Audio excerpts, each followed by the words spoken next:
తెలుగు సినిమాల్లో తెలుగు హీరోయిన్లు కరువైపోతున్నారు అనే కామెంట్స్ చాలా కాలం నుంచి వినిపిస్తున్నాయి. ఇక కొంతమంది ఉత్తరాది భామలు తెలుగువారు కాకపోయినా వారంతా తెలుగు చిత్ర పరిశ్రమనే తమ మాతృ సంస్థగా భావిస్తుంటారు. అలాగే తెలుగు సినీ ఇండస్ట్రీకి ఎక్కువ ప్రాధాన్యత ఇస్తుంటారు. అలాంటి వారిలో కాజల్ అగర్వాల్ ఒకరు. తన కెరీర్ మొదలుపెట్టిన గత 17 ఏళ్ల నుంచి తెలుగు చిత్ర పరిశ్రమలోనే ఉంటూ టాలీవుడ్ కే తన ఫస్ట్ ప్రయారిటీ ఇస్తూ వస్తోంది కాజల్.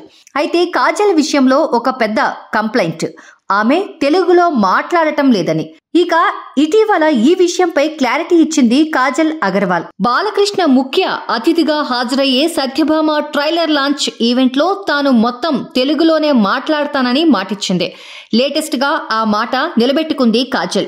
ఈవెంట్ ఆద్యంతం తెలుగులో మాట్లాడి అందర్నీ స్టన్ అయ్యేలా చేసింది. సత్యభామలో తాను సరికొత్తగా కనిపించబోతున్నానని, ఈ ఈవెంట్ కి బాలకృష్ణ గారు రావడం చాలా సంతోషంగా ఉందని తెలిపింది. అంతేకాదు ఈ ఈవెంట్ లో బాలయ్యని పొగడ్తలతో ముంచెత్తింది. బాలకృష్ణ గారు చాలా ప్యూర్ హార్ట్ అని, ఆయనకు ఎలాంటి క్యాలిక్యులేషన్స్ ఉండవని కాజల్ అందే.